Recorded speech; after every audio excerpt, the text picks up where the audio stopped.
Jumpa dalam Inspirasi Sabda bagi Keluarga, Komisi Keluarga Keuskupan Agung Medan, hari Sabtu tanggal 21 Oktober 2023. Bacaan inspirasi kita hari ini diambil dari Injil Lukas bab 12 ayat 8 sampai dengan 12. Sekali peristiwa Yesus bersabda kepada murid-muridnya, "Setiap orang yang mengakui aku di depan manusia, Anak Manusia juga akan mengakui dia di depan malaikat-malaikat Allah. Tetapi barang siapa menyangkal aku di depan manusia, ia akan disangkal di depan malaikat-malaikat Allah.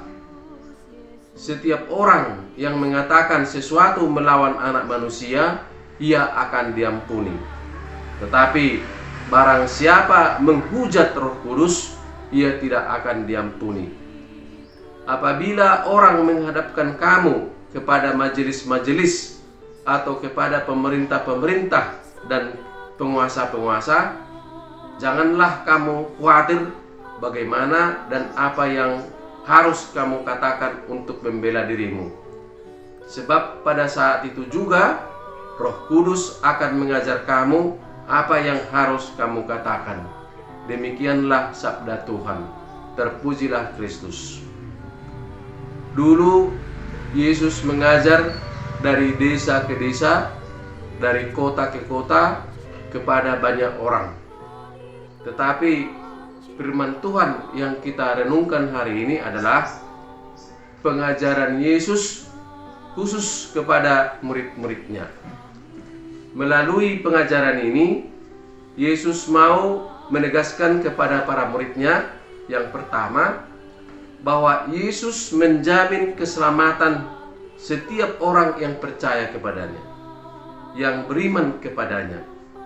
Yesus berkata, "Setiap orang yang mengakui aku di depan manusia, Anak Manusia juga akan mengakui dia di depan malaikat-malaikat. Dan barang siapa menyangkal aku, ia akan disangkal di depan malaikat-malaikat Allah." Waktu Yesus menolong orang sakit, Yesus sering berkata, "Engkau sembuh karena imanmu." Beriman kepada Yesus sungguh nyata hasilnya di bumi ini. Dan melalui pengajaran ini, Yesus menjamin bahwa iman kita kepada Yesus akan mendatangkan keselamatan di dunia akhirat. Beriman kepada Yesus bukan hanya mengaku Yesus sebagai Mesias, Putra Allah Juru Selamat dalam hati, tetapi harus nampak dalam perbuatan dan perkataan di depan manusia. Perkataan dan perbuatan kita menunjukkan bahwa kita orang beriman di depan manusia. Dan setelah hidup kita di dunia berakhir, kita dan bertemu dengan malaikat-malaikat Allah. Dan pada saat itu, Yesus akan memperhitungkan iman dan perbuatan kita sewaktu di dunia di depan malaikat-malaikat Allah. Yang kedua, Yesus menegaskan bahwa barang siapa menghujat Roh Kudus, ia tidak akan diampuni. Seberapa besar pun kesalahan kita, seberapa besar pun dosa kita, Tuhan akan tetap mengampuni dosa kita kalau kita bertobat. Tetapi dosa menghujat Roh Kudus tidak akan diampuni karena tidak ada Roh Kudus yang menolong kita untuk bertobat. Roh Kuduslah yang membimbing kita untuk bertobat. Rohlah yang menolong kita dalam segala kelemahan kita. Yesus menjelaskan contoh peranan Roh Kudus dalam diri para muridnya dengan berkata, "Apabila orang menghadapkan kamu kepada majelis atau kepada pemerintah-pemerintah dan penguasa-penguasa, janganlah kamu khawatir bagaimana dan apa yang harus kamu katakan untuk membela dirimu. Sebab pada saat itu Roh Kudus akan mengajar kamu apa yang harus kamu katakan." Roh Kuduslah yang membimbing kita dalam hidup ini kalau roh itu tinggal di dalam lubuk hati kita. Bapak, Ibu, keluarga-keluarga yang dicintai dan diberkati Tuhan. Keluarga merupakan kelompok basis di mana iman ditumbuhkan dan diteguhkan bagi anggota-anggota keluarga tersebut.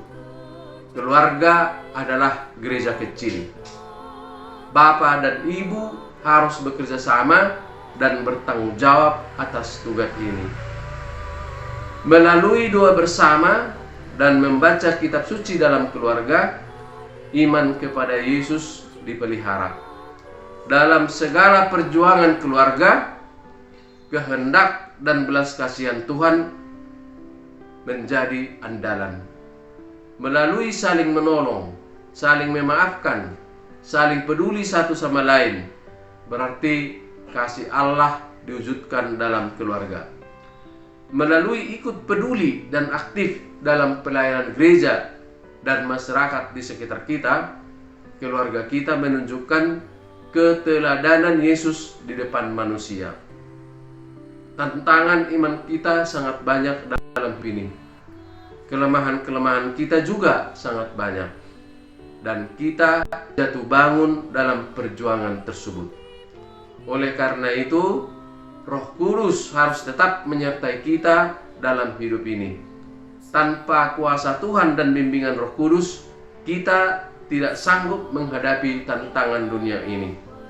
Semoga keluarga kita beriman teguh kepada Yesus dan Roh Kudus selalu hadir dalam keluarga kita, sehingga keluarga kita menjadi keluarga yang disayangi dan diberkati Allah di dunia ini, dan pada akhirnya kita masing-masing diselamatkan Tuhan di dunia akhirat. Amin. Keluarga Gereja